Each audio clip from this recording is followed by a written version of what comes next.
Good evening, and welcome to the latest happenings inside our federal machine. It's Friday, March 6th, 2026, and it is time to dive straight into the swamp. So don't forget to like and subscribe to the channel for daily updates you probably won't see in the mainstream. If you drop a comment below, I might just read it on Monday's episode. And every article I come across is linked in the description below. And don't forget, the highlight clips from tonight will begin dropping on the channel tomorrow morning. So we're going to start right here. Rapid response from Donald J. Trump's Truth Social. There will be no deal with Iran except unconditional surrender. And after that, and the selection of a great and acceptable leader or leaders, we and many of our wonderful and very brave allies and partners will work tirelessly to bring Iran back from the brink of destruction, making it economically bigger, better, and stronger than ever before. Iran will have a great future. Make Iran great again. MIGA, M-I-G-A. Thank you for your attention to this matter, President Donald J. Trump. I wonder how China is taken to that information, because they were getting Iranian oil at a deep discount, but not anymore. We cut off that spigot, and the same goes with Venezuela. Not sure if China was getting any oil from Venezuela. It wouldn't surprise me at all if they were. Probably not directly, maybe through some mediary, such as Iran, perhaps. Anyway, so let's go to the next one. Same thing. Another post from President Trump from today. We are moving thousands of people out of various countries throughout the Middle East. It is being done quietly, but seamlessly. The State Department under Secretary Marco Rubio is doing a great job, President Donald J. Trump. And we have an image, one of the first flights from Dylan Johnson. And let's get a quick snapshot of his profile. He's the Assistant Secretary of State for Global Public Affairs. Because, you know, there's only about 3 million people that work for the federal government, so it's kind of hard to keep track of everybody. Americans boarding one of the many State Department charter flights leaving the Middle East to the U.S. This plane landed safely this morning in Washington. So, to me, it looks like it belongs to, I don't know, the Patriots. So, I didn't even realize that NFL teams had their own private airline jets. It kind of makes sense to me that they would. I'm assuming that's what that is. Maybe they're just advertising on the side of an airlines that might be like American Airlines or something. I somehow doubt that. I don't watch sports. I don't know anything about sports. I mean, I know the rules. I know how all the games are played. I know all the details behind everything, but I just don't watch them in general. Haven't for years. Okay, so anyway, U.S. Central Command. We're going to start checking out some of the footage coming out of Iran thanks to Central Command. Iranian targets are being decimated by U.S. forces, paving the way for continued delivery of overwhelming American military firepower. Let's have a look at this. Probably no sound, by the way. They never have any sound with these because they're drones, and they're way high up in the sky. Splash, splash, splash. One after the next, coming in from the side, almost parallel to the ground. Oh, man, that went straight down. Just absolute obliteration. So I'm assuming maybe these are some of those fixed ballistic missile sites, or I don't know. They didn't look like underground silos or anything like that. They're just saying that they're Iranian targets. I'm sure some military expert would know exactly what it is that we're looking at, but unfortunately, I'm no military expert. All I'm doing is just showing you what's being shown to the public from the U.S. military, from Central Command. U.S. combat power is building as Iranian combat power declines. So we get some more footage. Oh, look at that. We got some music this time.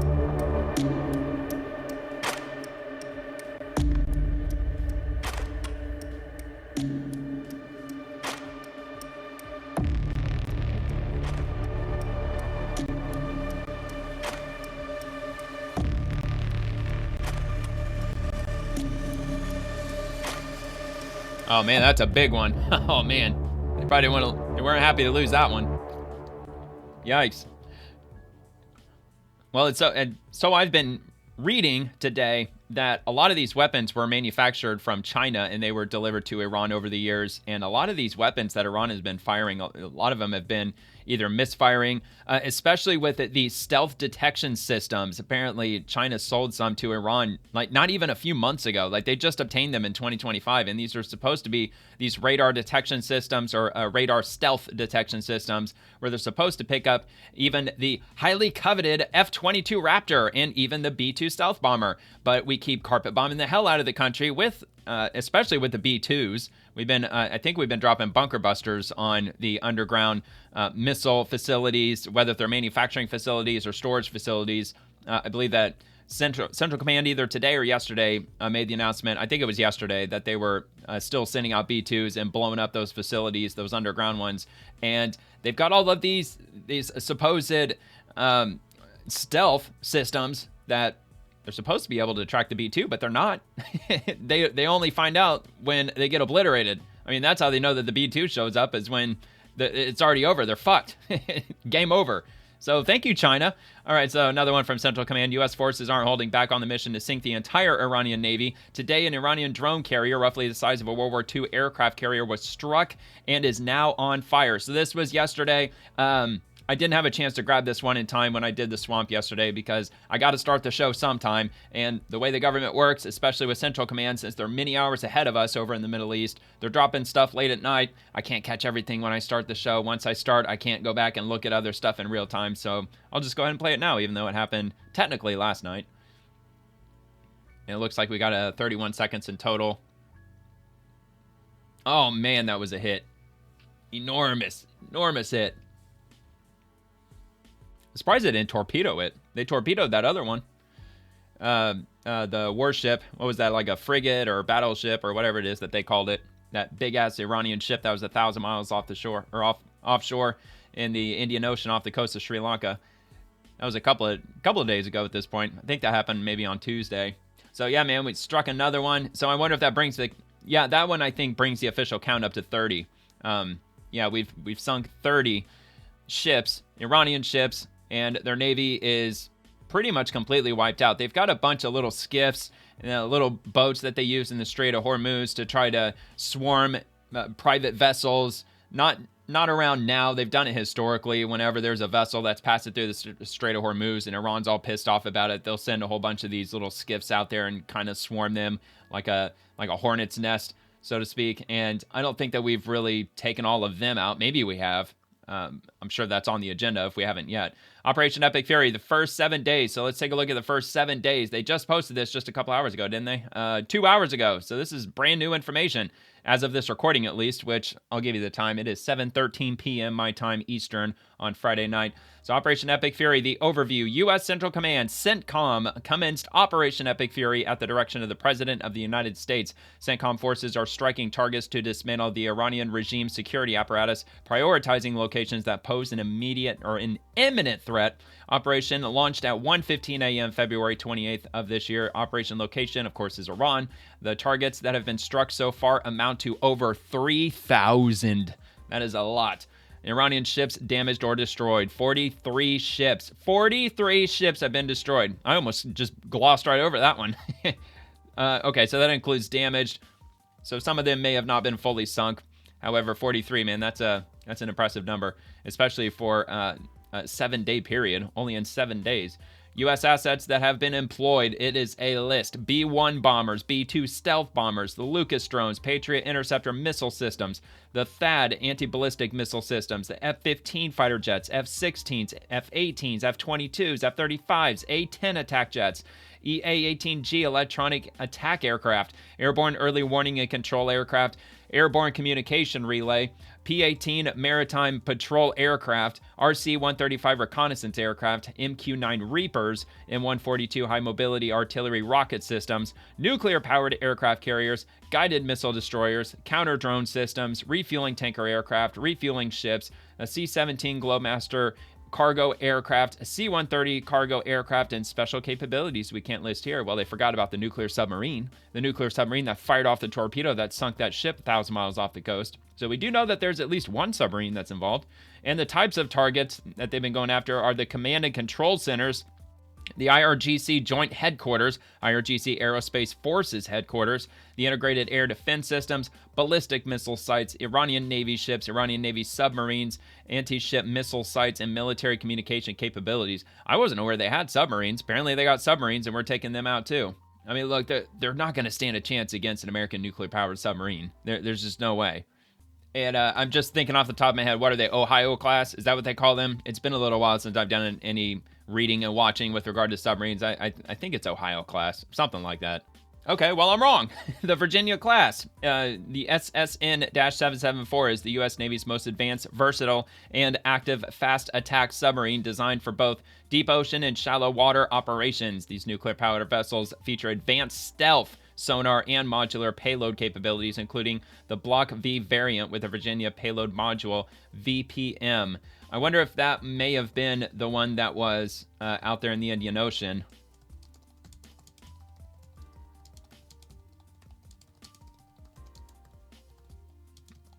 Trying to make that a short answer.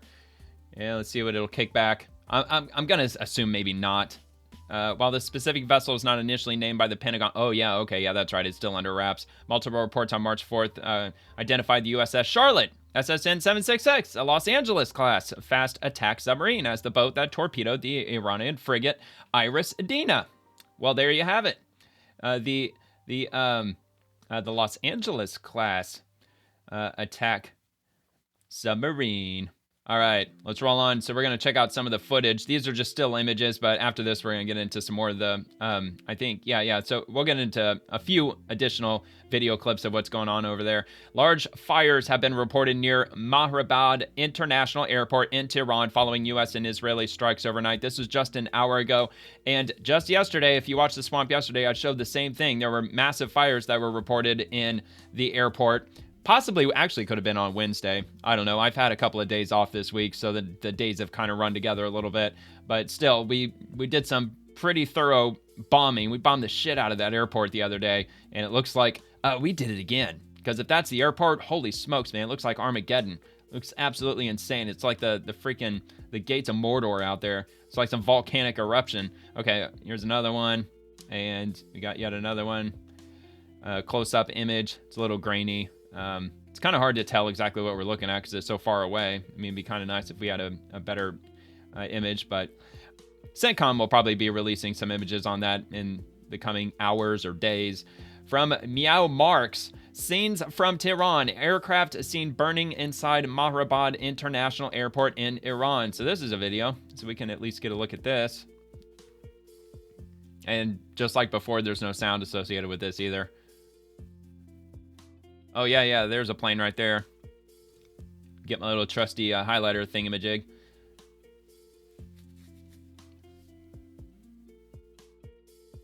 Hard to tell what kind of... It looks like an airliner to me. Well, there's really no way to be sure. On fire. Burn, baby, burn. Okay, so there it is. That's at the airport. Allegedly. Not confirmed. It's allegedly. Meow Marks, another one, more visuals of the airstrike on Tehran in Iran. Let's have a look at this. See if there's any sound with this. Yes, there is. Yeah, distant explosions, flickering.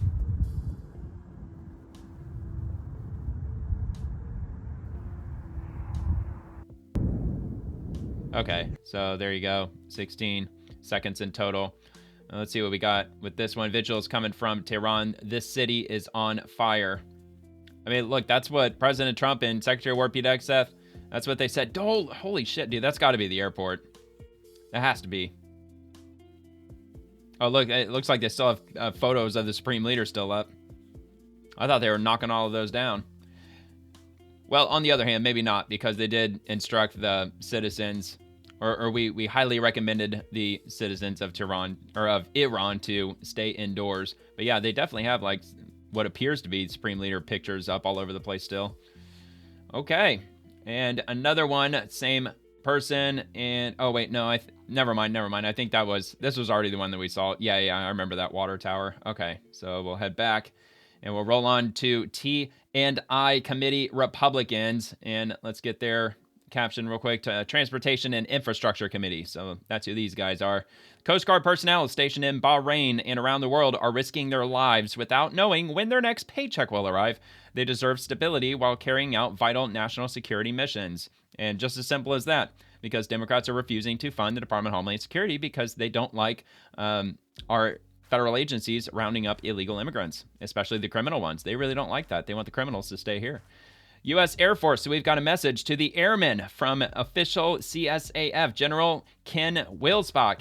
And he says the following. I'll go ahead and read this. Oh, you know what? Actually, I think it might be, yeah, it's bigger if I just leave it here. So this was stamped March 6th of 2026. The letterhead, Department of the Air Force, Office of the Chief of Staff, United States Air Force, Washington, D.C. To the airmen, over the past few days, Operation Epic Fury has shown the world exactly what airmen are capable of. When the nation calls, you deliver. This major combat operation demonstrates the unmatched reach, capacity, and lethality of the United States Air Force.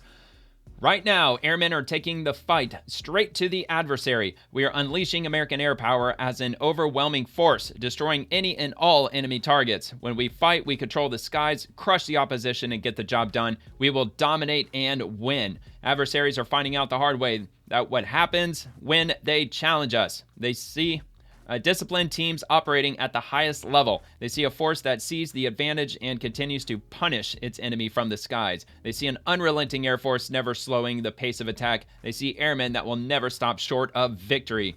Airmen are our most important and powerful weapon, and we need you ready to fight. Physical, mental, spiritual, and unit readiness are imperative. Stay vigilant and prepared. Take care of yourselves and your wingmen. We are grateful for our families who bear a unique and demanding role, yet continually demonstrate uncommon resilience and strength. I am proud of our commanders and the incredible devoted airmen who are enabling the joint team to fight and win. We have more work to do. Stay sharp. Fights on. Kenneth S. Wilsbach, General, USAF Chief of Staff. So essentially a morality letter, just trying to keep morality high, trying to keep everybody amped up, pumped up, because I'm sure we're still in the early stages of this. Trump has alluded to 6 weeks, could possibly be 8 weeks. Secretary of War Pete Hegseth and also Central Command, the Admiral for Central Command also echoed the same thing, that it could go for quite a few weeks. But as of this time, they don't anticipate it to drag on any further, but that's subject to change. And I've got something coming up here in a few minutes that might be alluding to that exactly, but I guess only time's going to have to tell. Pete Hegseth, Secretary of War, and he says this is what Iran's regime does. It's who they have been for 47 years. And, oh yeah, that's right, it's Admiral Brad Cooper. I'm going to remember that name sooner or later.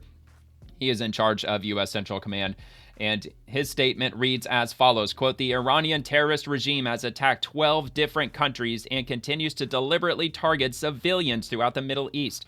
Last night, Iranian forces fired 7 attack drones at civilian residential neighborhoods in Bahrain. This is unacceptable and will not go unanswered. We will continue working with regional partners to address this threat to innocent people across the region." Admiral Brad Cooper, CENTCOM commander. And he's right, man. That's what they do.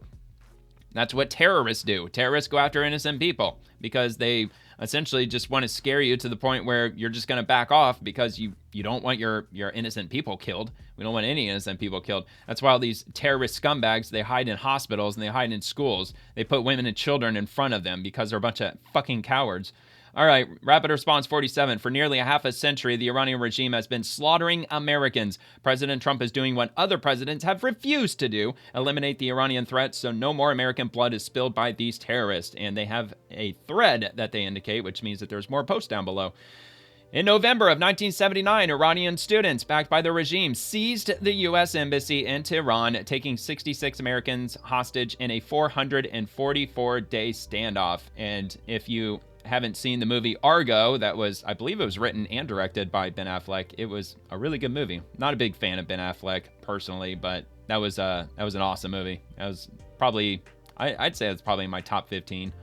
And so those are some of the images coming out of 1979. I think I was gonna say, I think I showed a couple from this post. April of 1983, the Islamic Jihad, an Iran-backed terrorist group, carried out a suicide car bombing at the U.S. Embassy in Beirut, killing 17 Americans.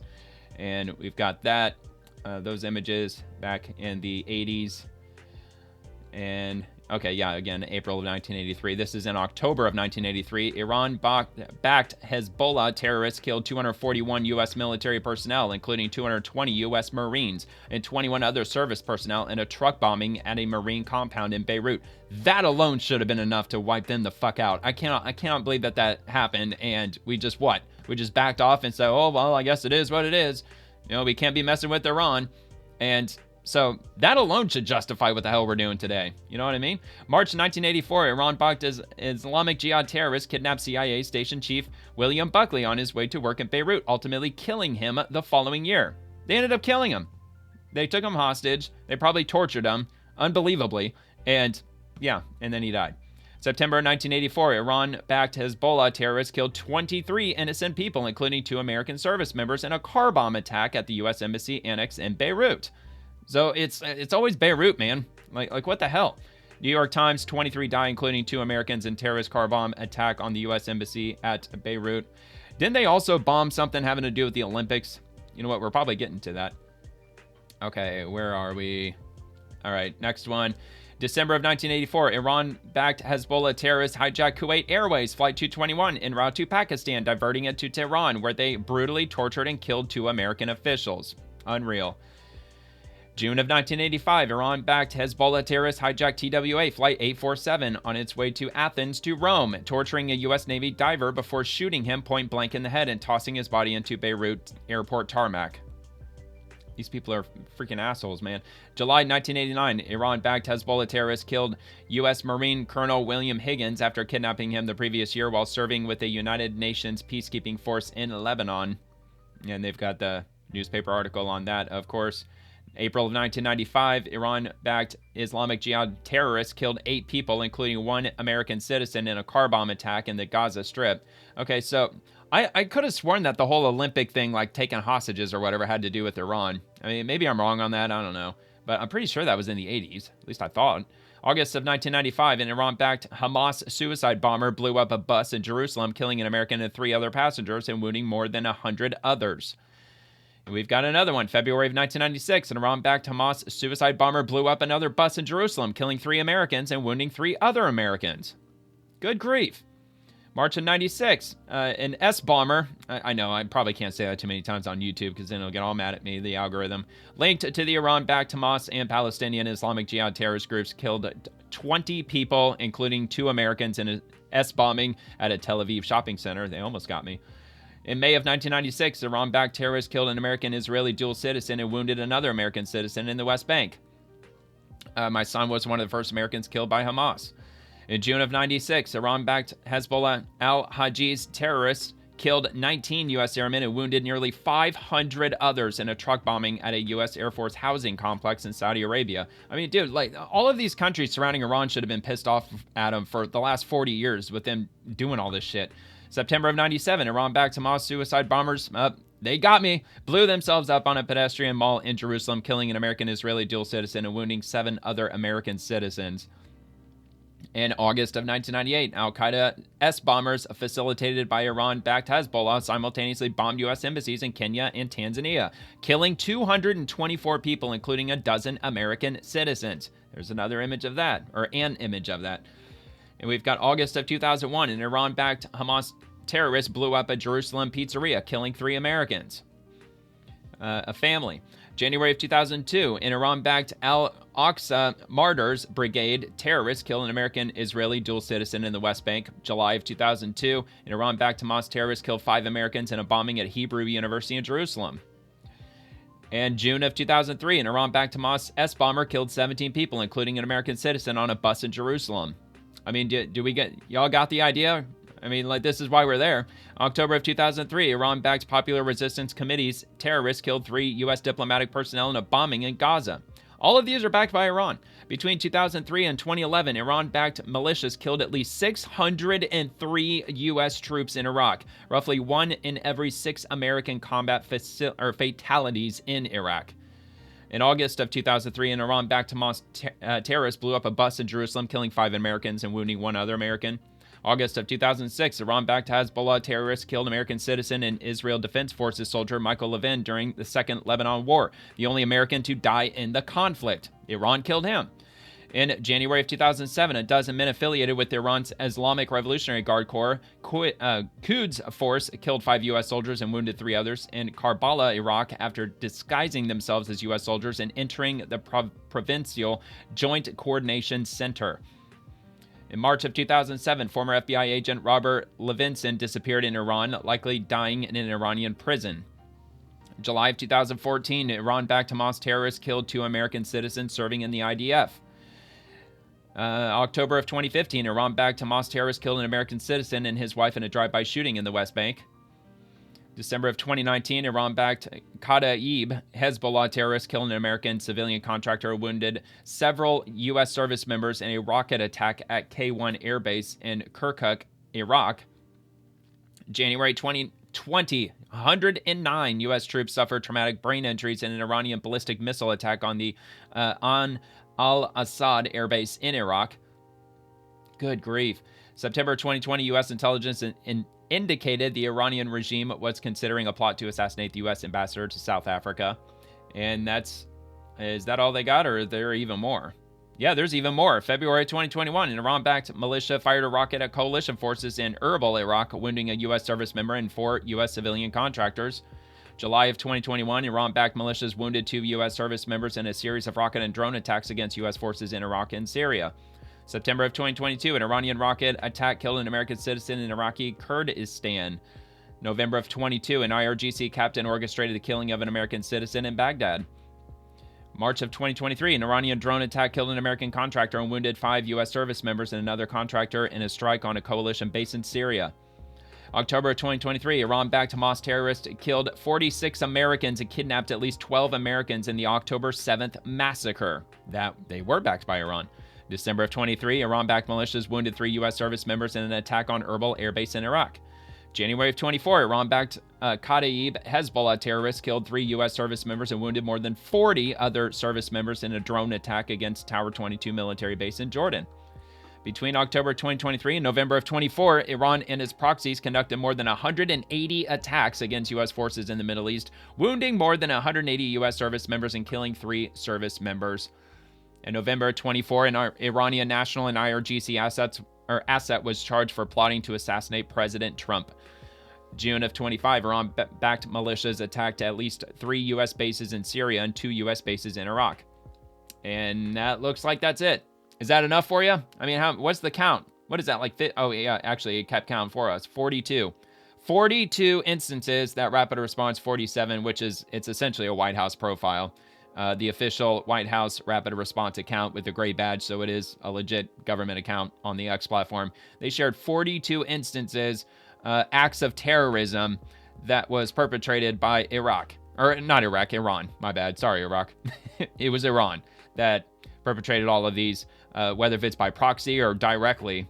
I mean, it looks like more direct than non-direct. Regardless, they were behind all of these attacks. And it just went on and on, man. I mean, how long did that take for me to read all that off? That was like damn near 10 minutes probably? It just goes on and on and on. So if anybody's wondering why President Trump decided that now is the time, because we're sick of just playing these stupid games or allowing them to play stupid games with us, negotiating, and every time we negotiate, it always falls through. How much money did a former President Barack Obama give them? Like $1.5 billion in hard cash currency, pallets full of hard cash, $100 bills, and send it over to them. Oh no, we won't develop nuclear weapons. We're not going to do that. And of course, all of our intelligence says that they were the entire time. So I think that President Trump's done playing games. I think this latest round with his attempt at diplomacy, he just got at his wits' end. I don't know what the final discussion was that finally, got him just convinced that we're gonna Epic Fury. Let's roll out Epic Fury. It's time. It's been 47 years of all this bullshit. Too many people have been killed by them, and they just don't stop, man. Like it in the 2020s, 2022, 2023, like it just went on and on and on, like going all the way up until current.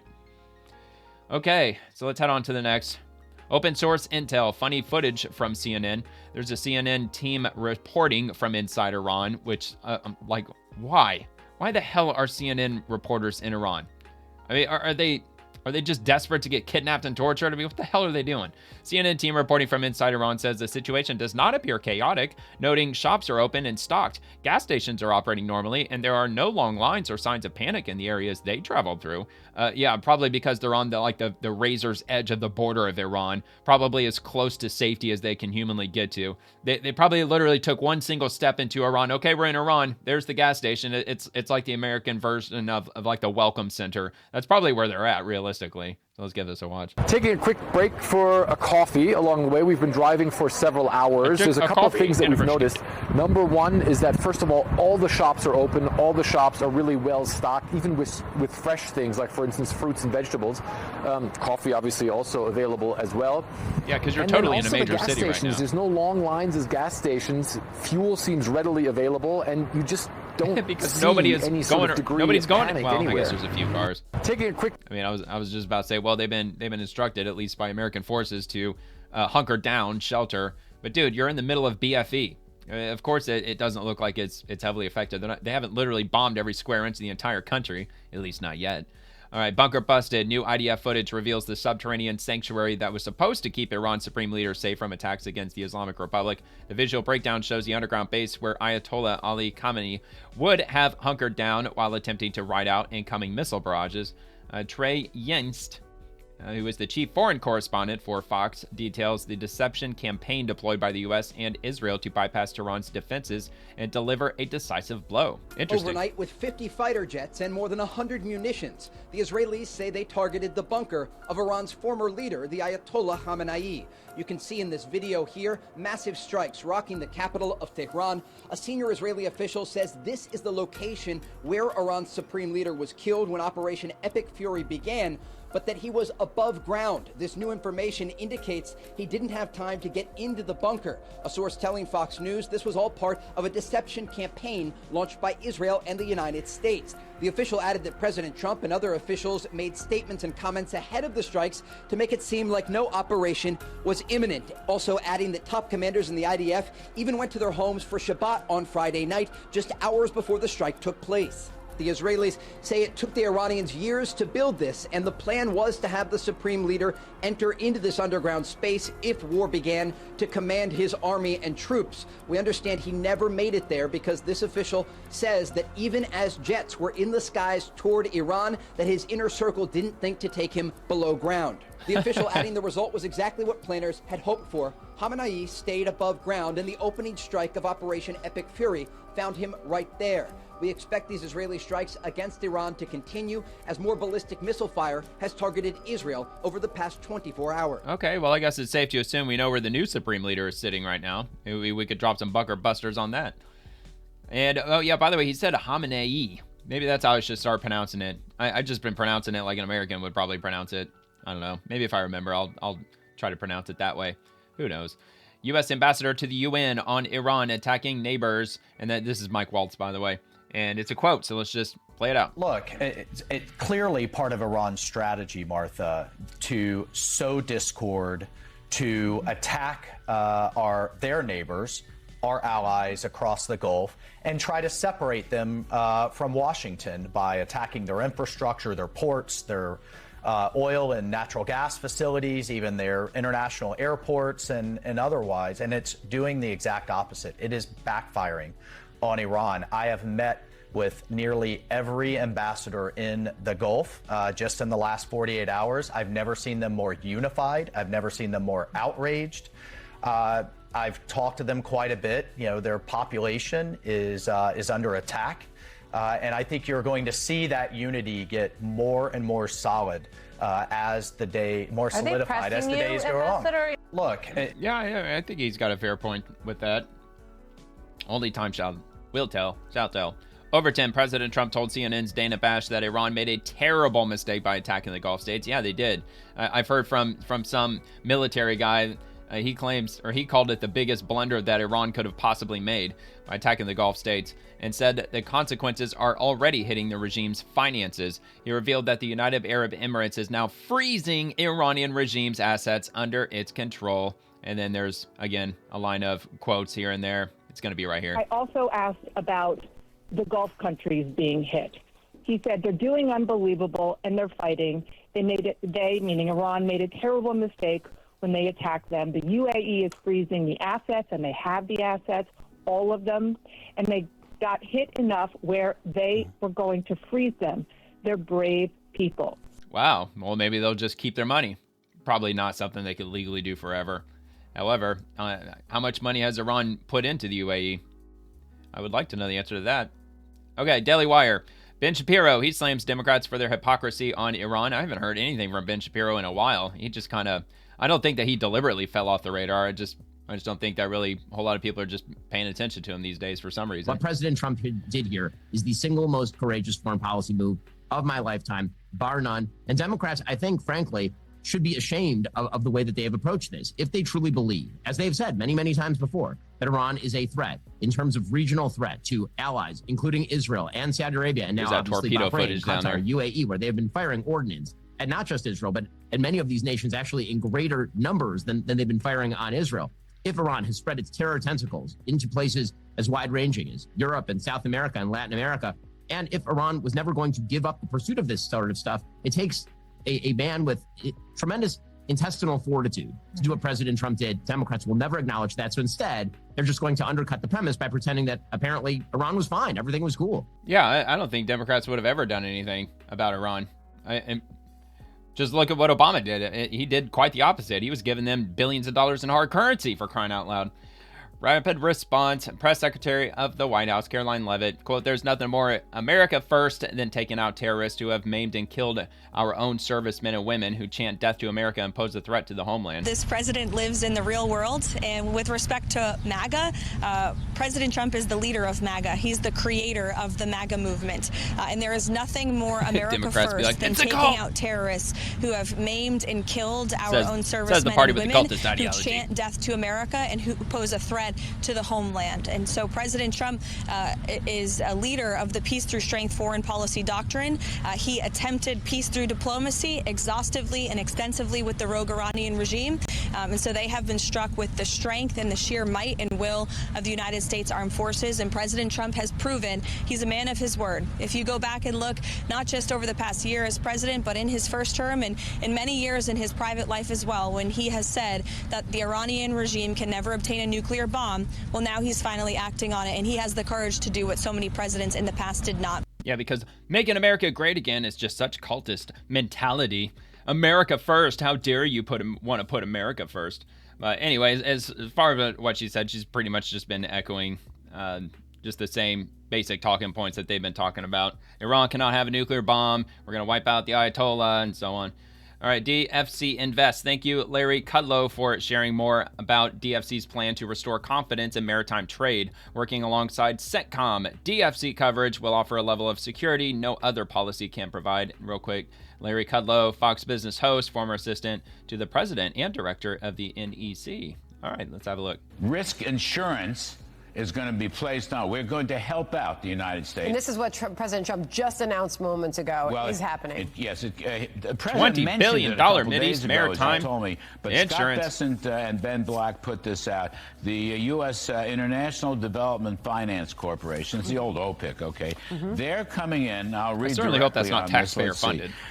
They will insure losses up to approximately $20 billion. I mean, dude, my insurance is bad enough. Don't be using my tax dollars for somebody else's insurance. Will apply only to vessels that meet certain criteria. Good. Insurance will focus on hull and machinery and cargo to start. Okay. DFC has identified best-in-class preferred American insurance partners. DFC and Treasury are coordinating closely with CENTCOM on the next steps.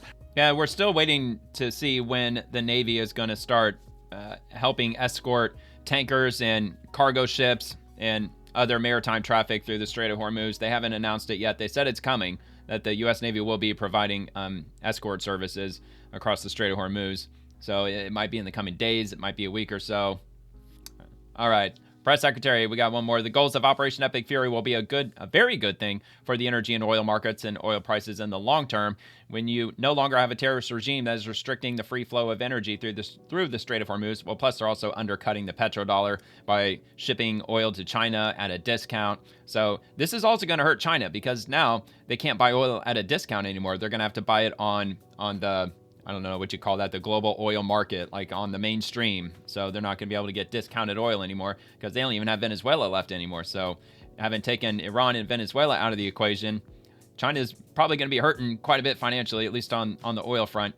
And with the whole Strait of Hormuz being closed down for the time being, like Iran, they're not really in the best position to like legitimately close the Strait of Hormuz. They just issued the warning, so everybody's just taking it very cautiously. And once we deem that it's safe enough to start crossing through, then they're going to start ferrying all of the tankers and everything out. And once that kicks off, then gas prices will probably start to gradually start coming back down. But current is $3.32. What else is new? I mean, I've been used to paying that. Well, we all really have been ever since, 2021, give or take.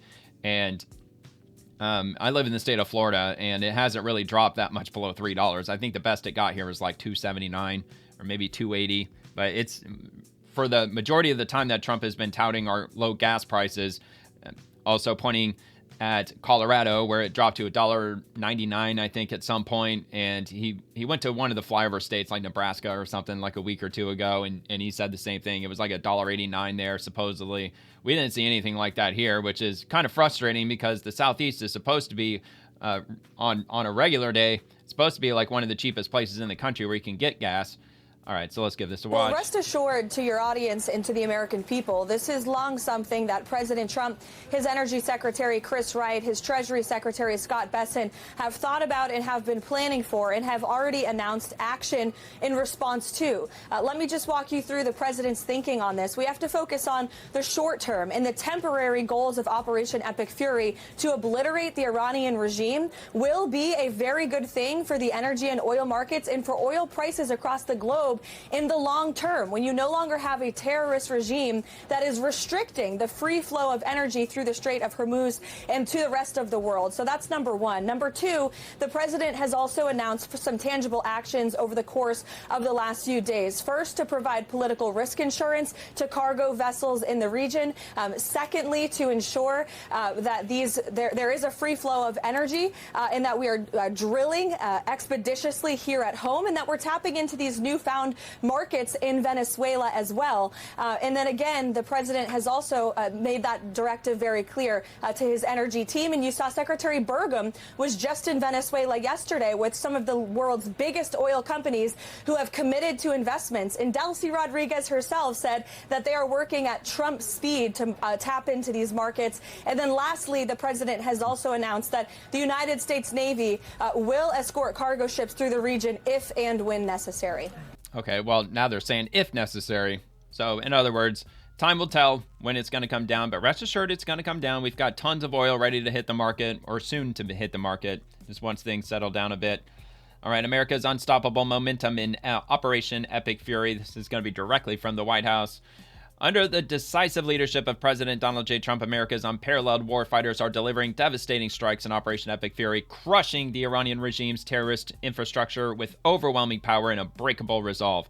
Now Congress has reaffirmed the Commander-in-Chief's constitutional authority to protect the American people from the Iranian regime's murderous ambitions and imminent threats. Our heroic service members are executing Operation Epic Fury with unmatched skill, lethal accuracy, and unyielding courage to dismantle the world's leading state sponsor of terrorism once and for all. And by the way, when they're talking about the Congress reaffirming the president's constitutional authority, they're speaking about the War Powers Act. Earlier this week, the Senate voted on it, and they voted against using the War Powers Act to rein in the Operation Epic Fury, essentially effectively stopping the ongoing conflict with Iran. And then yesterday, the House voted no as well. Both were thin margins, but still, they both voted no, which means the show goes on.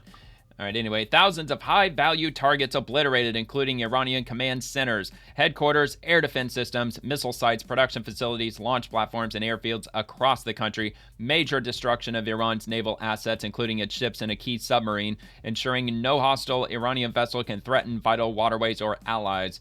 Severe degradation of Iran's offensive missile arsenal, production capabilities, and other infrastructure to prevent Iran from ever acquiring nuclear weapons. These overwhelming victories demonstrate the effectiveness of President Trump's strategy: confront evil to protect American lives, restore regional stability, and make the world safer. On X, U.S. Central Command continues to highlight the incredible dominance of America's unrivaled military force. And these are some of the images that they shared on their profile over on the X platform. American air power remains unmatched. The B-52 Stratofortress has been utilized in every major conflict since 1965. During the first 100 hours of Operation Epic Fury, B-52 struck Iranian ballistic missile and command and control posts. And then some images of the planes that were bombed in Iran. And we got some fighter jets. And okay, well, that was it. Short and sweet. Just showing some images and just a brief update from the White House.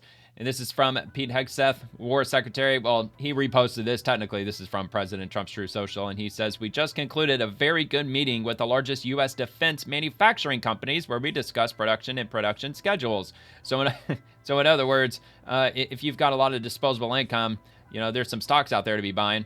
They have agreed to quadruple production of the exquisite class weaponry in that we want to reach as rapidly as possible the highest levels of quantity. By the way, I'm no financial expert. Don't take my advice. Expansion began 3 months prior to the meeting, and plants and production of many of these weapons are already underway. We have a virtually unlimited supply of medium and upper medium grade munitions, which we are using as an example in Iran and recently used in Venezuela. Regardless, however, we have also increased orders at these levels. The companies represented were the CEOs of BAE Systems, Boeing, Honeywell Aerospace, L3Harris Missile Solutions, Lockheed Martin, Northrop Grumman, and Raytheon. The meeting concluded with another meeting scheduled in 2 months. States all over the country are bidding for these new plants. Thank you for your attention to this matter, President Donald J. Trump. And we've got this from Raw's Alerts breaking. U.S. officials say that President Donald Trump has privately expressed a serious interest in deploying U.S. troops on the ground inside of Iran. So that's the news that I wasn't hoping to hear or see. However, this is from Raw's Alerts. I guess it's official in the way that it's got the gold badge, but it's not a government profile. It's just a media account on the X platform. And of course, they say U.S. officials. That could be anybody, or that could be nobody. It could just be simple rumors. I'm sure President Trump behind closed doors is talking about the possibility, because this is a conflict, after all, and sometimes in conflict, boots end up on the ground. I just hope that that's not going to be the case this time, even though Iran is a hell of a big country. I mean, it's a whole different animal than the likes of Iran and Afghanistan and other conflicts that we've fought in.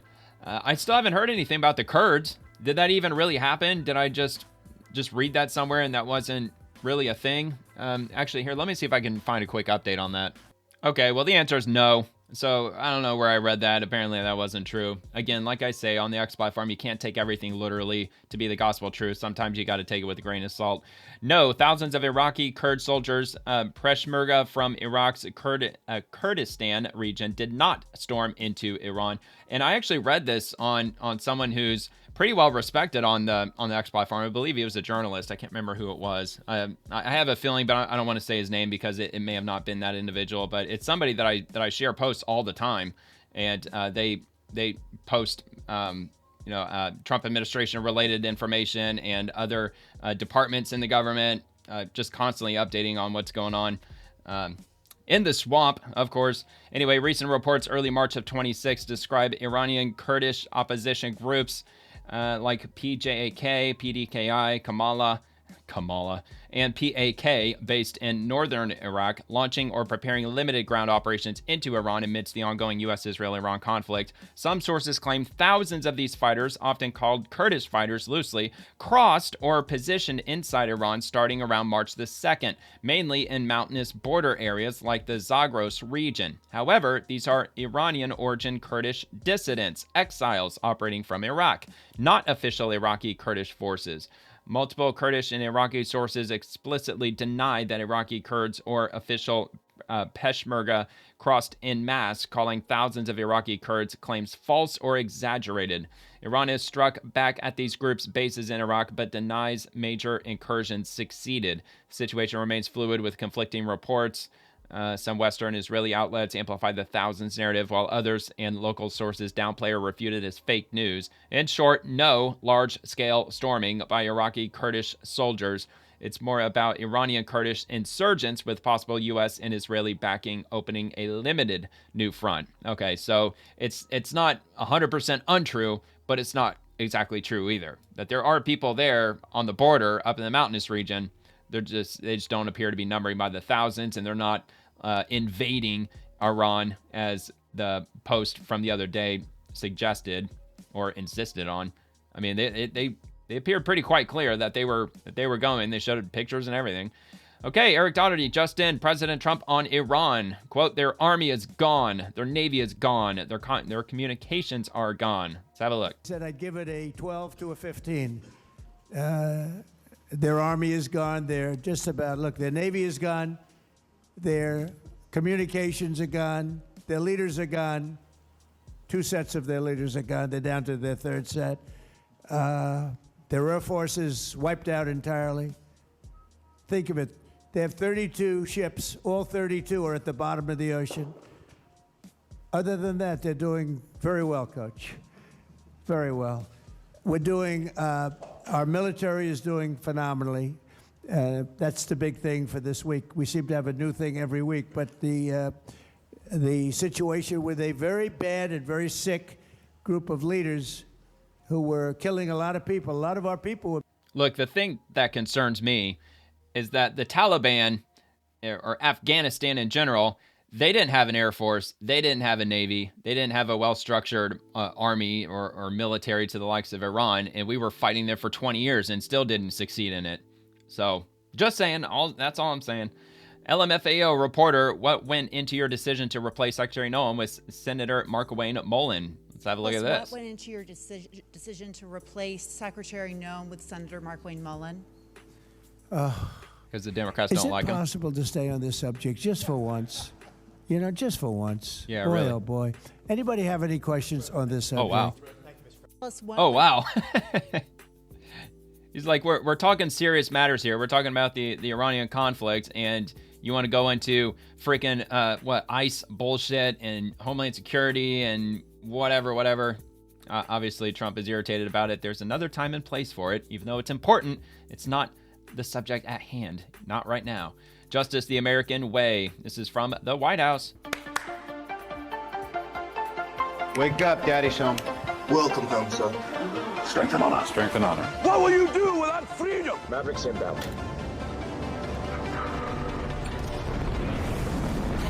You can't conceive of what I'm capable of. Finishing this fight. Yeah, I'm thinking I'm back. I'm here to fight for truth and justice in the American way. I am the danger. Time to find out. I am the danger. Maximum effort. Here it comes. Now end this. Flawless victory. All right. Well, I was familiar with about half of those clips. All right. Well, hopefully that's not going to get my video taken down. If it does, then yeah, if there was anything weird that happened over the last 40-something seconds, if it was just quiet or whatever, that's why, because YouTube got all mad at me. All right. Ankit Mayanik. Breaking after Spain, now UK Prime Minister Keir Starmer slammed Trump. Quote, Donald Trump has plunged the Middle East into chaos. We will stand by ethics no matter the pressure. Well, yeah, I think he's under a lot of pressure from all of the Muslims, the refugees, the Islamists that he imported into the UK. So he's just trying to tread on eggshells because he doesn't want to appear racist now, does he? Spain started the trend. Canada joined. Now UK also showing a spine. So let's check it out. While the region has been plunged into chaos, my focus is providing calm. I mean, I don't think it's really been plunged into chaos. I think that everything is very well on schedule, laser focused. You know, the scope is very narrow and direct. They've already taken out 2 of the supreme leaders of Iran. The second supreme leader was only the supreme leader for like 4 hours. And then he was killed by U.S. forces or Israeli forces. Calm, level-headed leadership. Yeah, it's chaotic in Iran, like from their point of view. That means deploying our military and diplomatic strength to protect our people. And it means having the strength to stand firm by our values and our principles, no matter the pressure to do otherwise. Okay, so what does this mean? That he's back, that the UK is backing out of NATO, that they're not going to be in NATO anymore, they're not going to be an ally to us anymore? Who the hell knows, man? Defiant Els, president of Madrid, tells Spain's leftist government, and I'm going to read this because this could be in Spanish. It's probably in Spanish, hence the quote here. I encourage you all to go to Tehran alone and drunk and to take your gay friends with you. Let's see how long it will take them to hang you from a crane. Yikes. Teherán o, por ejemplo, con minifalda a Kabul. Ánimo, vayan allá. Y llévense a sus amigos gays a ver cuándo les van a colgar de las grúas. Porque es así como tratan a la homosexualidad y a las mujeres en esos países tan ensoñados de los que tanto ustedes presumen. No vamos a promover... All right. I'm assuming that's what she said. I'll take their word for it. And from Dave Rubin, ban masks, denaturalize, deport. So, of course, the chaos, the leftist protesters, the whole NPC protesters, take out the Ukraine chip out of the back of their skull and insert the Palestine chip. Take out the Palestine chip, insert the Epstein chip. Take out the Epstein chip, insert the Venezuela chip. Take out the Venezuela chip, insert the Iran chip. You know how that goes.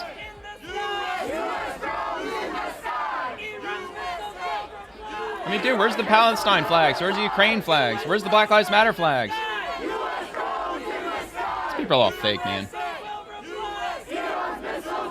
I hear people chanting USA, though.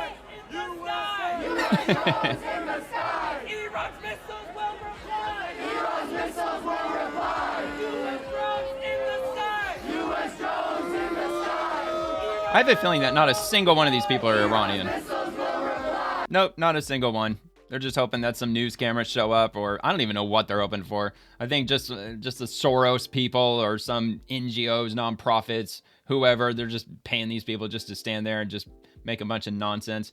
NYC on March 6th, today, leftist thugs holding a memorial for Ayatollah Khamenei.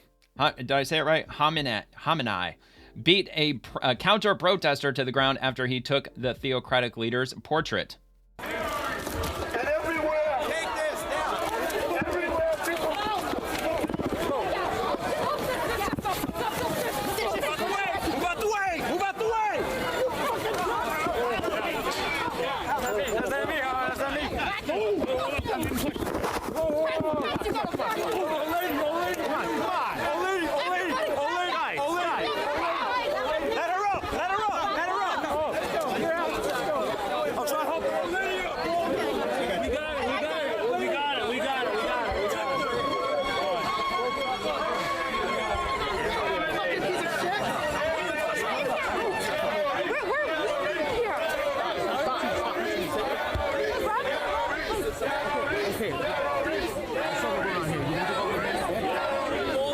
Why are the protesters wearing masks? I thought they were anti-mask now.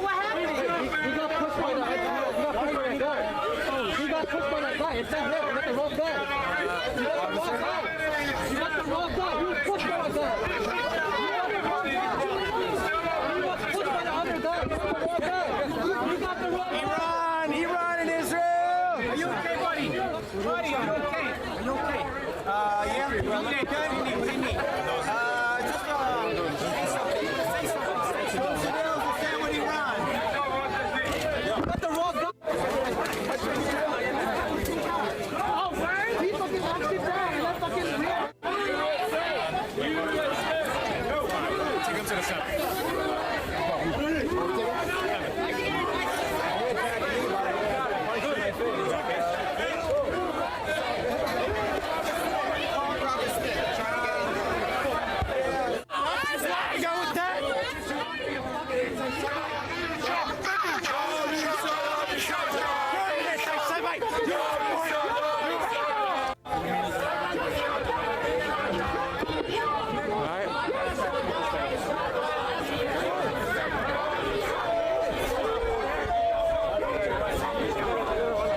Okay, well, more clashes, more protesting, and just hoping everything burns down to the ground. That's what they're there for.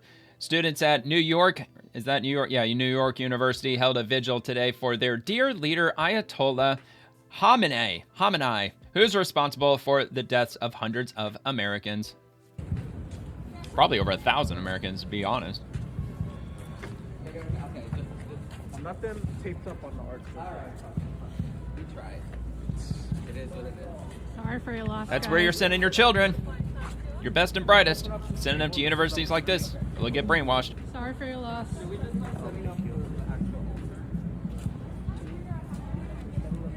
I mean, if you love the guy so much, why do you leave Iran? Why did he move to America if he's so pro Ayatollah, pro Islamic regime, Islamic Republic, because we're not an Islamic Republic. Why would you move to a country where there isn't one? I mean, how many Muslim countries are there? Like 60? I know there's a lot. There's a hell of a lot. There's not just a 12 just in the region. They extend pretty far. Indonesia, isn't Indonesia like the largest Muslim country on earth? And it's in the South Pacific.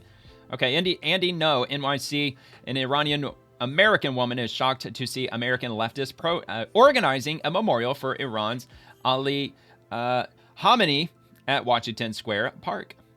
We are so happy! We are so happy! I'm a lady from Iran! I'm so happy! I'm so happy! Why are you crying? I'm a lady from Iran! I'm so happy! Why are you crying? Because they're brain dead. Don't trust her. Trust the white college leftist college students. Okay? Yeah. Trust them. They know much better than I. Trust the white leftist college students. No shit. No, I'm saying you're right. I'm saying you're right, lady. I'm on your side. These people are brain dead. You're walking up to me telling me we want you to leave. Shut up! None of you are Iranian. No, none of them are. They're all brain dead retards. Piece of shit right here. Oh yeah, that one. Somebody took out the Venezuela chip and they inserted the Iranian chip. I do. I show my tits. Nate Friedman here. Nate Friedman. I mean, let's be real. They're just there to get paid. That's all. That's what it's all about. Yeah, get the fuck out. We paid protesters. He just dropped the video. Don't touch her. She just said the quiet part out loud, didn't she? Oh my God, she did. She said we're paid protesters. I don't think you're allowed. I don't think that the organization is going to like that very much. Now that that's all over the internet, I almost want to clip that into a YouTube short. I show my tits. Nate Friedman here. Nate Friedman, this piece of shit right here. Fuck him. He's trash. Get out. Yeah, get the fuck out. We paid protesters. We paid protesters. She did say that. Don't touch nobody, nigga. Don't touch her either. I mean, look, she didn't tell us anything we don't already know. It's just hilarious that she said the quiet part out loud. We get paid to be pro-Iran. We get paid to be pro-regime. Get the fuck out, bitch. Get out, bitch. Get out, bitch. Bye. We're paid. The things, she said we're paid. She said it twice. The things people do for money. Unreal. The root of all evil. Completely disgusted that they're naive and they don't know what. Yeah, they're retarded, man. Protesting for, you know, they have no clue. Say Epstein, horrible person. The orange man's a fucking pedophile. Yeah, whatever. You're retarded too. They think that guy's gonna come free Palestine. No, that guy won't even treat his own people morally right. I didn't know. Yeah, because I'm sure Malcolm X would have been so pro Ayatollah. I mean, I don't know. I don't know anything about Malcolm X. He was a Muslim, right?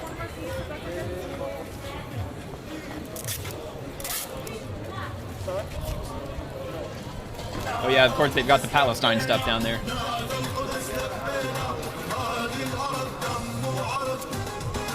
Where's the other Supreme Leader? There was another Supreme Leader that was killed. What about him? Oh yeah, they probably didn't hear about that because they're idiots. There was more than one Supreme Leader that was killed, people.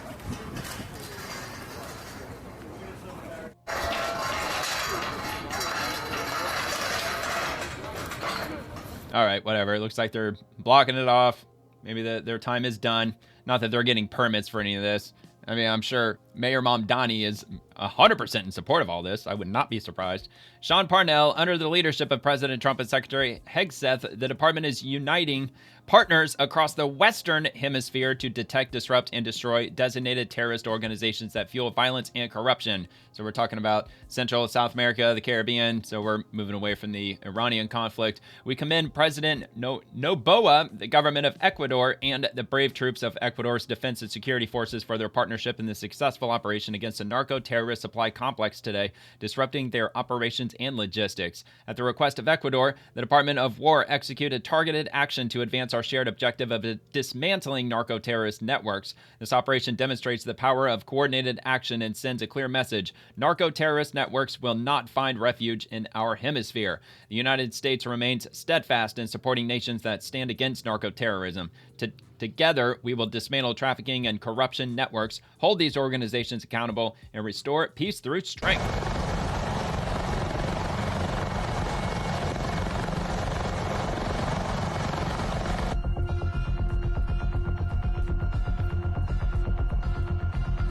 Damn, talk about a bird's eye view.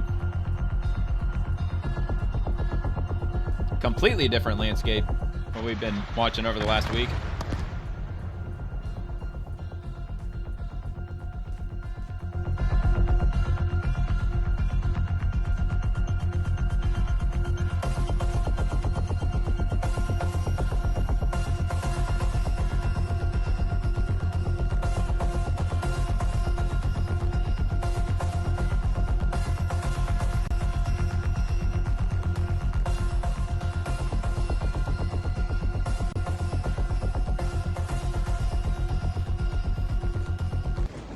All right, man, wipe that out. Narco-terrorists, welcome to the jungle.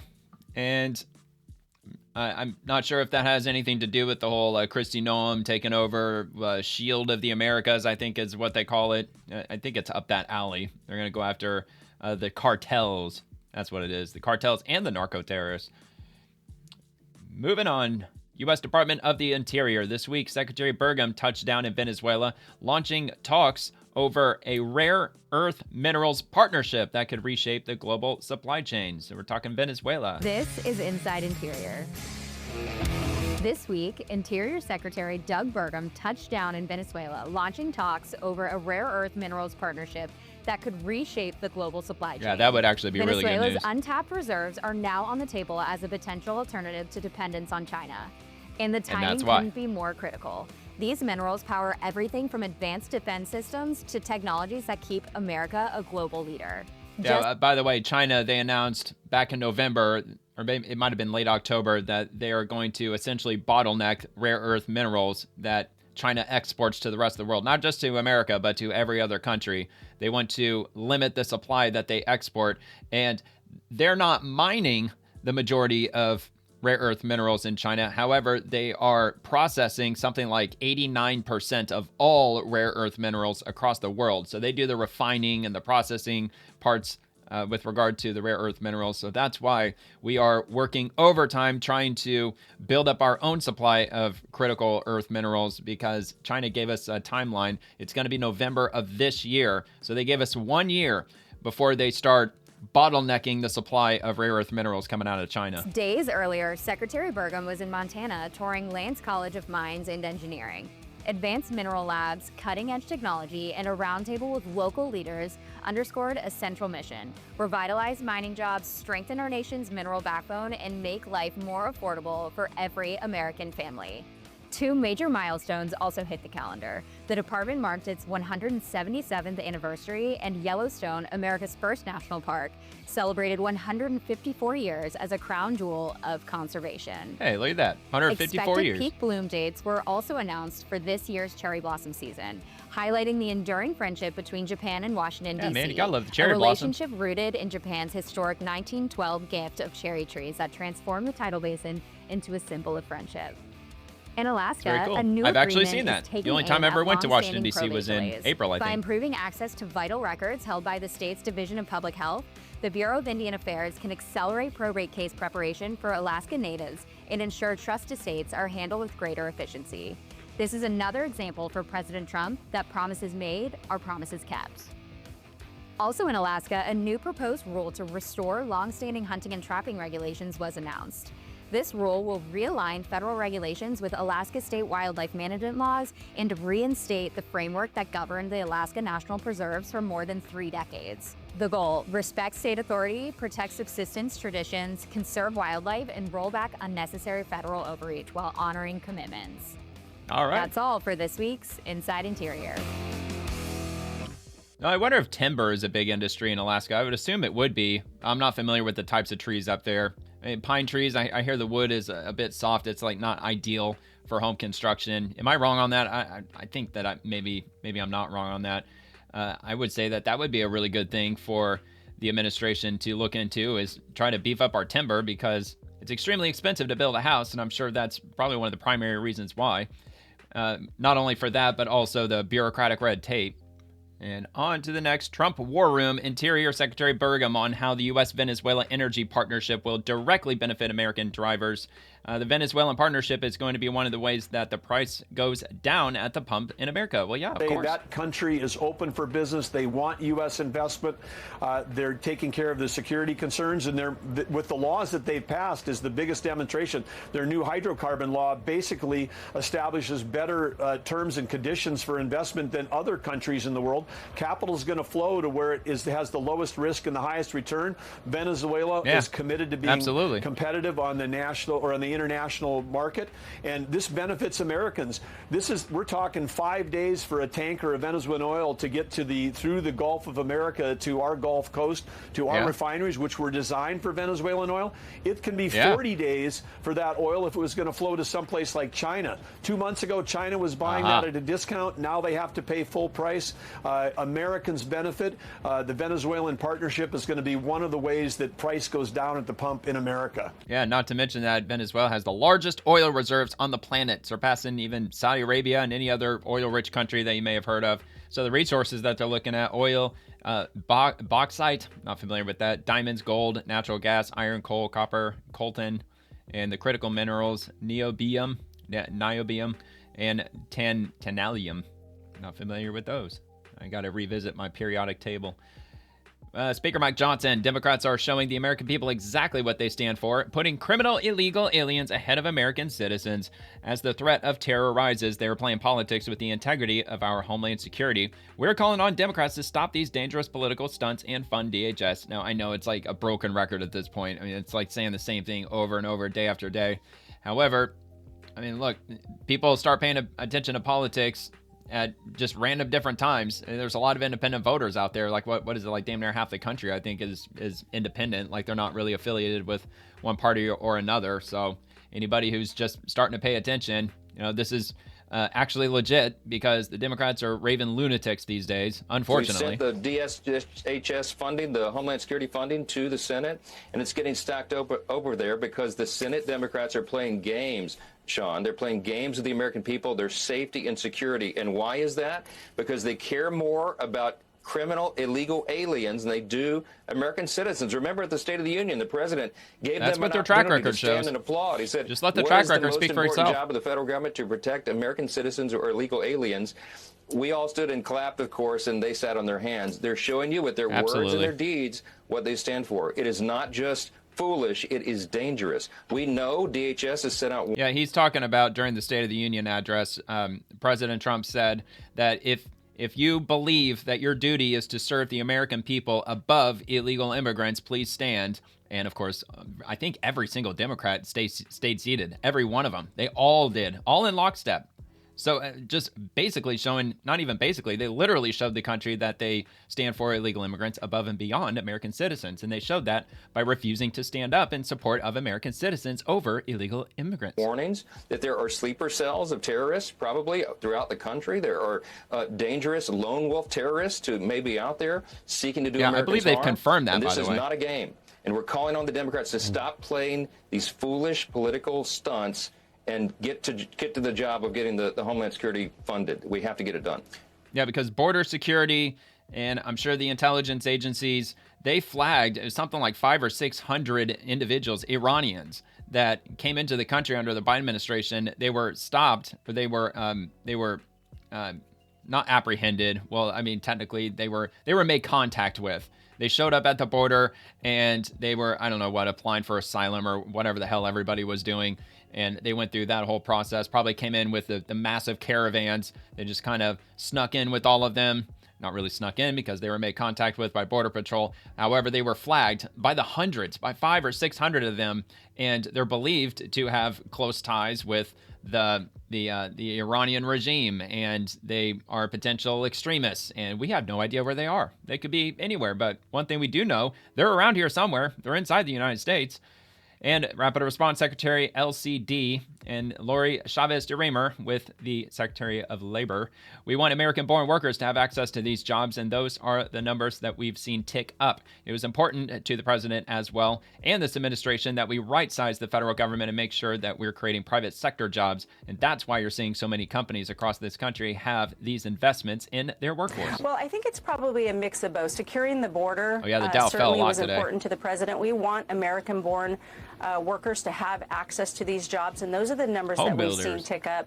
Same with federal government jobs. All going down. That was important to the To be president fair, everything's as well going down today. in this administration, that we right-size the federal government and make sure that we're creating private sector jobs, and that's why you're seeing so many companies across this country have these investments in their workforce.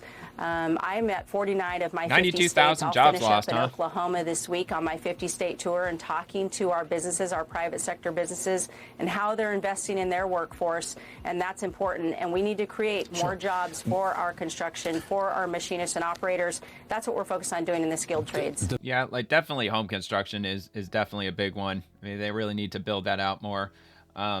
As far as the whole AI space, I think a lot of people believe that we're in a massive AI bubble that could burst, and they expect that if there is an AI bubble, which I think most people believe that there is, that it will burst at some point this year, which could really shake up the economy in some pretty profound ways, especially from big tech.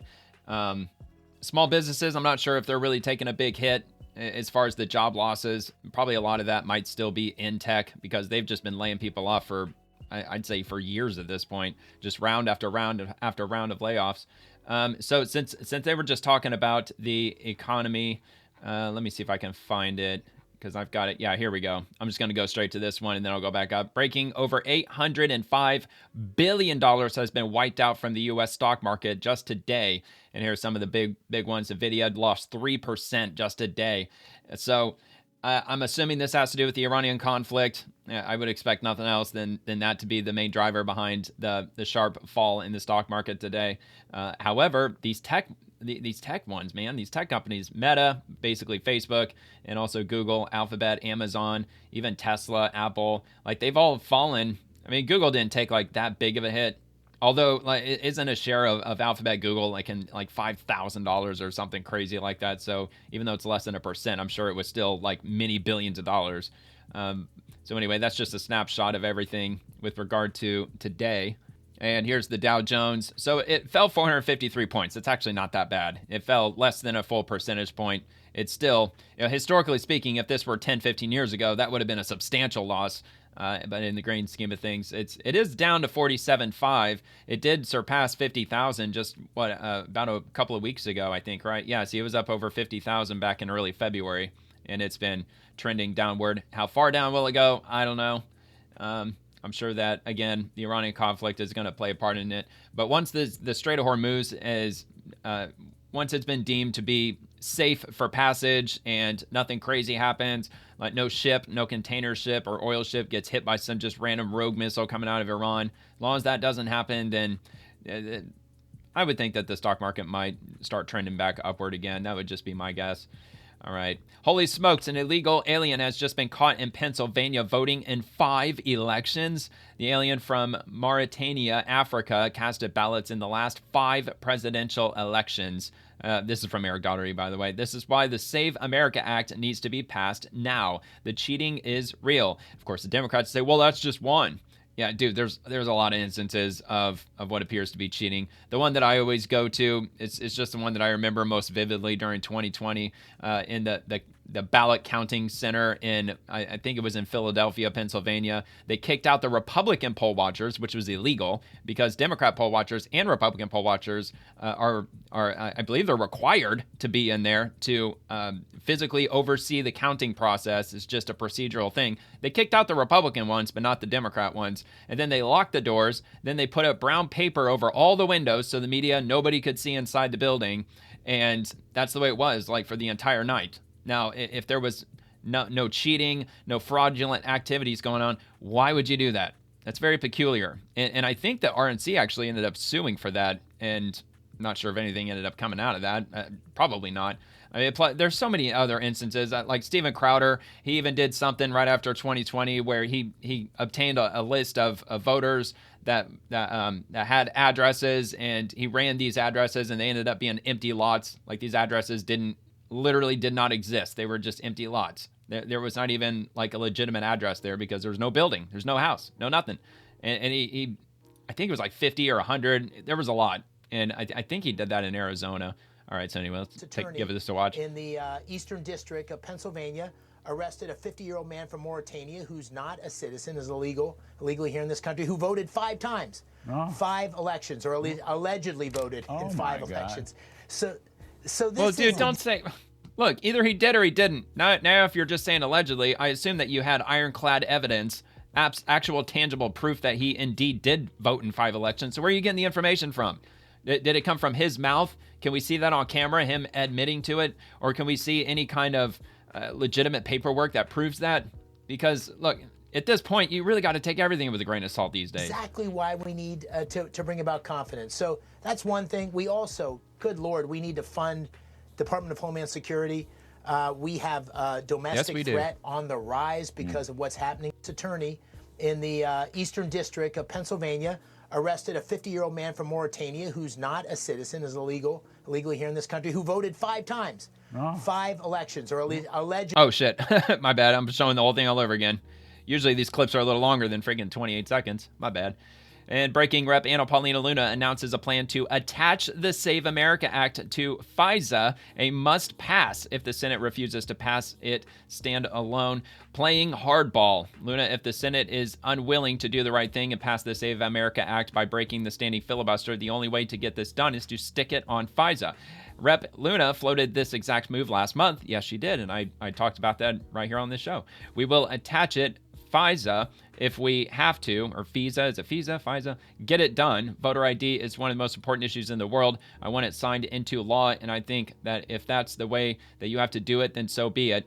And at this point, look, the Save America Act is too important to not try to find any way that we can legally, anything that we can do from a legal standpoint to get it passed. I mean, it has to be done. I'm not a big fan of bills getting attached to other bills, those omnibus packages, all these like super bills that they've been doing for probably like 20 plus years at this point. I think one bill, that's it, one at a time. And look, I don't know, man. I think I would kind of break my belief, at least for the Save America Act, because the overwhelming majority of Americans are in support of it. 71 or 76 or 80%, depending on where you're looking. And that includes Democrats. The 71% is from Democrats who support voter ID. So the whole country is pretty unified in voter ID, so let's get it done. This is really 100% on Leader Thune. I know for a fact the American people have told their senators what they want, both the Democrats and Republicans. I think the number for Democrats is over 71%. Yep. Even Fetterman 71. came out in support of this, which we know that Fetterman might not align with us all the time, but on this issue, he's pretty good, and here's what his own people want. And so, again, this is something that the Senate is going to have to act on. But look, I'm not going to hold my breath. If I did, I'd probably pass out before the Senate decided to actually do something. And so what I'm anticipating is if they don't do the right thing, we're going to have to stick it on FISA. FISA's must pass. That's the only way we're going to get it done, but we will get it done. And it's good that Speaker Johnson is on the same page on this issue, as well as the president so vocally supporting it. Really quickly, I've heard a lot of talk about this talking filibuster, okay? And I don't even know if Thune's going to do it. Could it possibly, real quick, could it possibly backfire if you gave the Democrats a stage like that to do a big, heroic talking filibuster? What do you think about that? I think the one thing I'm finding out about Senate is they're notoriously lazy, which is why they move so slow. And so, I mean, eventually they'll probably run out of life force in an effort to do that.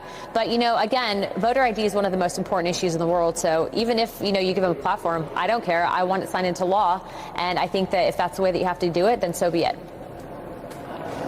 All right, and that's my representative. She represents Pinellas County, which is where I happen to live. I think I voted for her 3 times at this point. And she actually happens to follow me. This is her other account. She follows me, so I thought that was pretty cool. It's because I posted something that was, it was around 2020, something in support of her campaign, and somehow she got her eyes on it, and she followed me and thanked me. So that was really cool.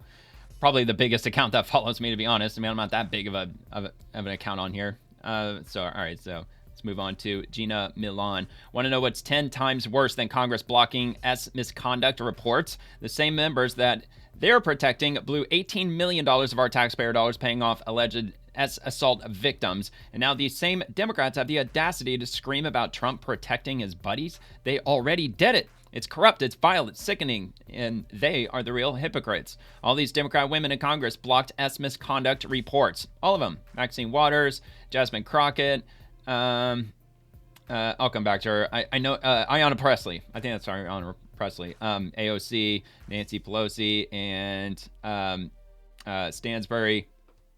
Melanie Stansbury. Yep, they all blocked it. And not just them, man. It was like a whole bunch of them, like the majority, as usual. I mean, they're always in lockstep these days. To be fair, though, I think there were quite a lot of Republicans that also voted against disclosing the slush fund, not only the slush fund that they use to pay off members of Congress, their staffers, after they are assaulted or harassed by members of Congress, and they threaten to sue them. So then they take money out of this big slush fund and pay them God knows how many thousands of dollars to keep them quiet. All right, so Nancy Mace, fraud alert. AOC voted against releasing S harassment records of members of Congress, but wants to lecture you on Epstein. Now, that's kind of contradictory. It's a little bit hypocritical, AOC. Okay, FBI Director Kash Patel, Operation Dead Horse. It's the first time I've heard of dead horse. Beating the dead horse. At FBI and our partners taking down violent gangs and drug traffickers coast to coast under the Trump administration's leadership. Look, man, that's a dead horse they could beat all day and all night, man. The more the merrier. A crackdown in Los Angeles with agents making multiple arrests in their sweeping raid on a transnational street gang. Fox News has an exclusive look at the bust. Matt Finn is live in Los Angeles. He's got that for us. Hello, Matt. Hey, Sandra, the 18th Street Gang is a rival of the infamous MS-13 gang, and the feds tell us the 18th Street Gang uses Los Angeles as its main distribution point to sell drugs worldwide. Well, yeah, man, sanctuary state, Law sanctuary enforcement city, busting 12 members of the Democrat transnational 18th Street Gang, including top brass, in an early morning sting Thursday called Operation Dead Horse. A Fox camera exclusively rolling as the FBI raided one of the suspected stash houses. The DOJ says the 18th Street Gang has 100,000 members and is one of the largest and most violent gangs in the Western Hemisphere. It's not just LA, and in fact, it's a transnational gang, so they have control all over, even outside of this country. LAPD tells Fox the gang imports narcotics like fentanyl from the Mexican Sinaloa cartel at a discount, then marks up the price and sells lethal drugs all over the world. Part of this investigation does discuss how the shots, the leaders, are housed currently in California State Prison. The key thing is they need people at the outside to do their work, their dirty work, and those are the people that we went after today. One of the alleged drug trafficking bosses arrested is a 60-year-old woman busted with meth, fentanyl, and guns. Good Investigators say the 18th Street Gang has diabolically turned LA's historic MacArthur Park into an open-air drug market, extorting street vendors and even homeless people to pay dues and assist or risk being murdered. The indictment reads the gang threatened one business, if you don't cooperate with us, that's it, you're done.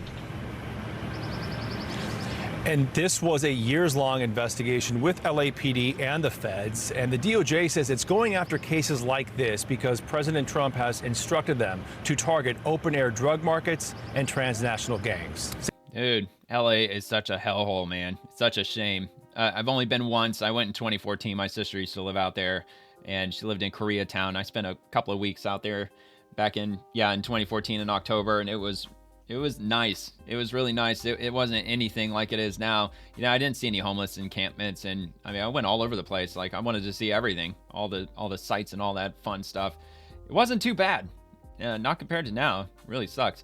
And as far as all of these gang members and cartel members and just all of this enforcement, especially with the FBI, I'm sure the DEA, it makes sense if they were busting all of them, which I always had questions about that. Like, why isn't the DEA heading a lot of this stuff with regard to drug busts? Because isn't that what they are? The Drug Enforcement Administration.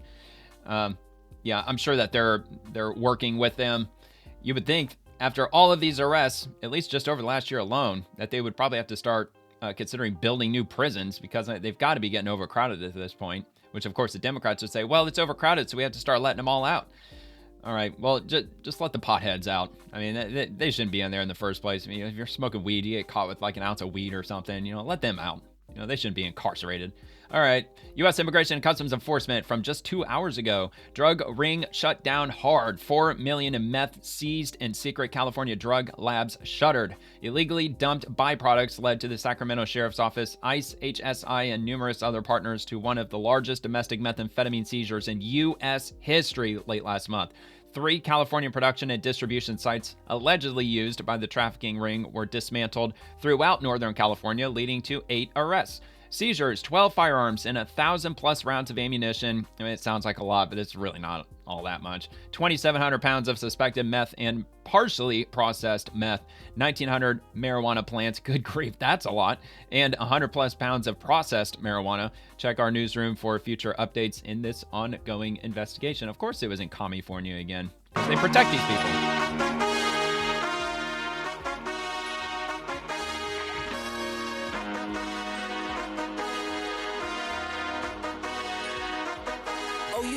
Was a game, huh? That's probably copyrighted.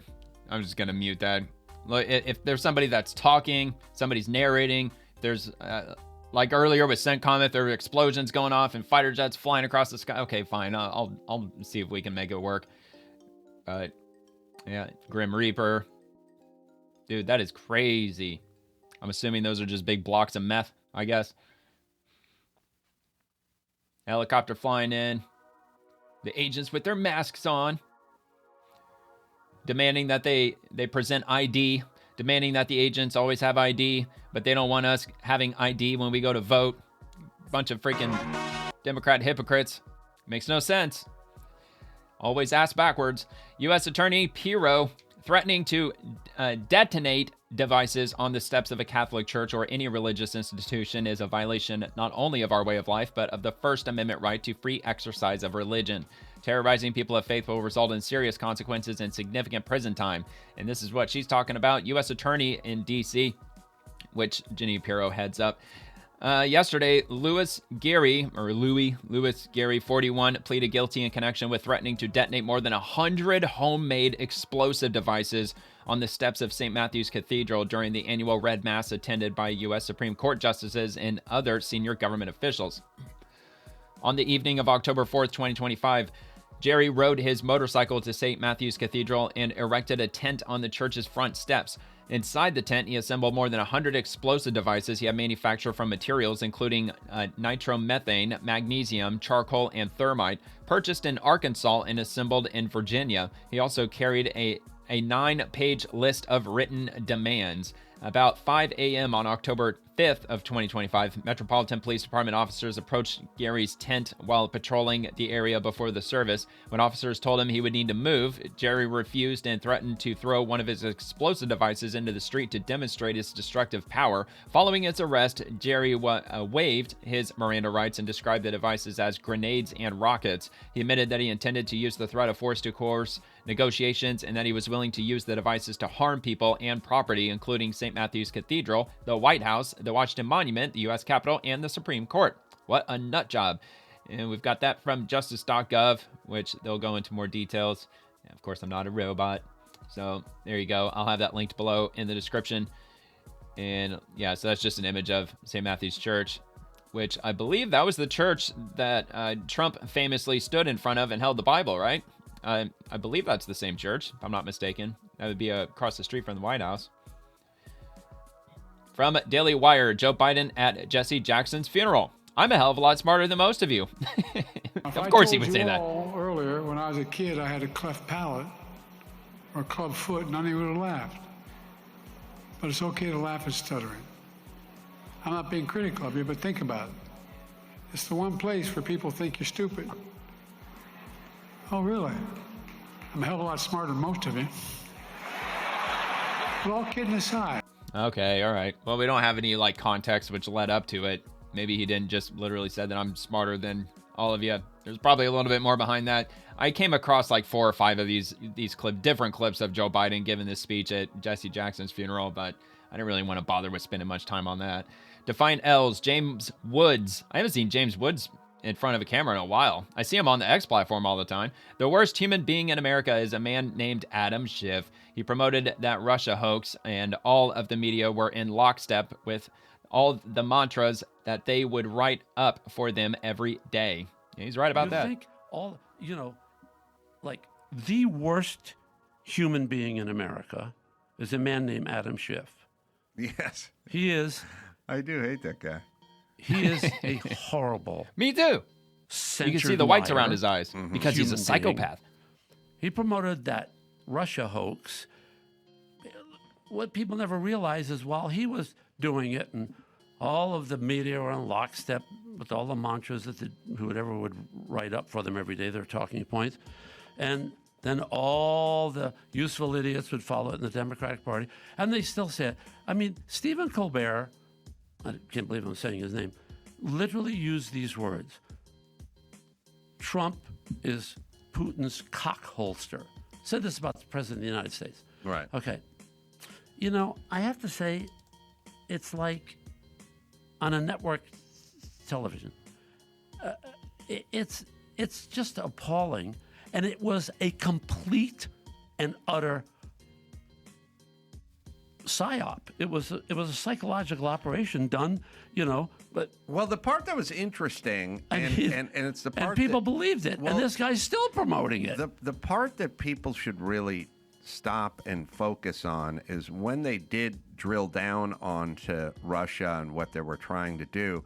It turns out much of what they were trying to do is sow racial division, not the election. So you dumbos fell for all of it, but Black Lives Matter and all that stuff. Right. They weren't even working on Trump in the election. Well, dude, that shit goes all the way back to Occupy Wall Street when they were trying to make everything a racist issue with all that identity politics started going into overdrive back in like 2011 because the establishment was afraid that Wall Street was going to get affected in a negative way because they were, positioned out in front like those big protests. The left and the right were out there. They were protesting Wall Street because of the 2008 crash.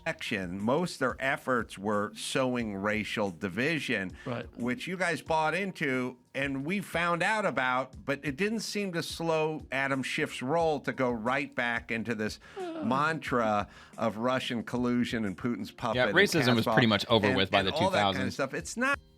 And then, of course, they had to make it an everything issue. And now, according to the Democrats, it is an everything issue because that's the Democrats for you. They've been racist since day one, man. They were the party of slavery.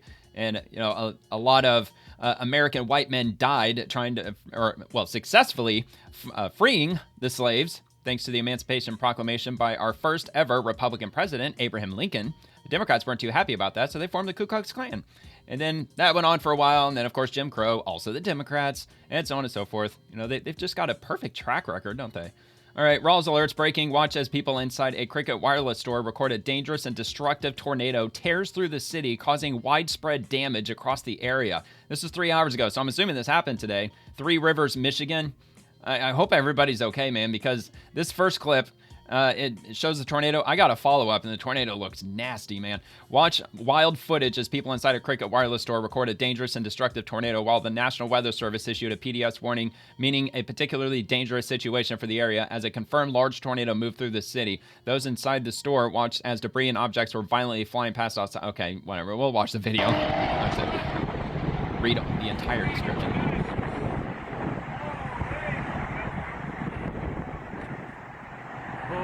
Yeah, it's trying. It's trying to spin up. Wow. It's all right. Oh, man. Lissandro, lock this door. You guys are chickens. Stay safe. Lock it. Yeah, it's kicking up, man. Holy moly. Oh, wow.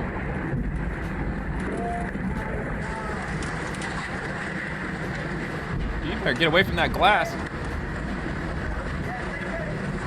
But if you did, we wouldn't get the camera footage. Power. So again, wow, man. This is the direction the tornado is coming from. Went right through the heart of Three Rivers. So we're talking about Century Bank, talking about Applebee's, Marshalls. Looks like it just potentially missed Applebee's and Marshalls before rolling into Thank God for Applebee's. This building. Unsure of what this building is because all the signage is gone. And it looks like some of the exterior walls are actually taken down as well. I can see inside Home the Depot building. back there. First, to make sure that no one was in distress, so that I wouldn't be capturing video and broadcasting it when someone was in a really dire situation. So this is looking at the damage after the tornado has passed through. You can see the light pole. I mean, that light is completely shredded apart. I'm gonna do my best to zoom in, try to keep it. Well, yeah, man, but what about Cricket Wireless? Are the guys okay? Did they just find his phone, or did the dude make it out all right? And we've got this one, massive tornado in Union City, Michigan. Not sure if it's the same. I'm gonna take a wild guess to say it's probably a different one. I don't know my Michigan geography, how close these places are to one another. But this was also released today.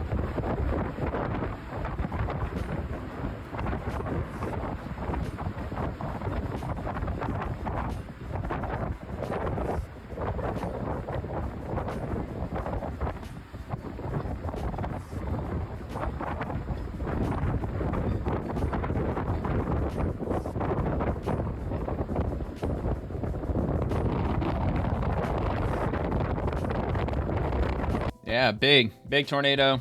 I mean, there's no leaves on the trees or anything yet because we're in the early months, or not even spring yet. Spring's not happening until later in the month. We're still in early March, but I mean, we are heading into springtime, so I guess we're gonna start rolling into tornado season.